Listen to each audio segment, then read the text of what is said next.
Mummy अञा त मां तव्हांखे कुझु कान थी ॿुधायां। मुंहिंजी ॾेराणी खे त रुॻो मूंसां रीस खपेसि।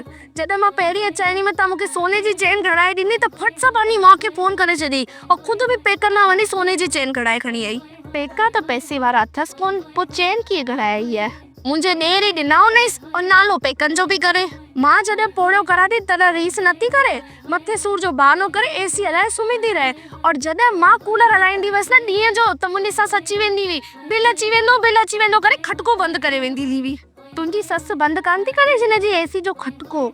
हिन जो खटको बंदि करे त मुंहिंजो ॾेर मुंहिंजी ससु जो खटको बंदि करे छॾंदसि। मुंहिंजे ई पनारे सिधो संत पियो आहे। मुंहिंजो ॾेर त अड़भुंगो आहे, अड़भुंगो। हींअर 12-13 अप्रैल जो चेटीचंड जो मेलो पियो लॻे न सुंदरवन नर्सरी भोपाल में, त हुते त मां वञां पई त मुंहिंजी ॾेराणी बि रीस करे वेठी आहे कि मां बि वेंदसि हिन मेले में।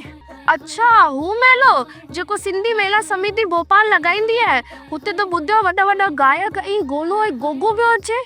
अरे मम्मी, गोलो ऐं गोगो कान पियो अचे, उते तब्बू सेना जा गोली गोगी ऐं तब्बू पिया अचनि।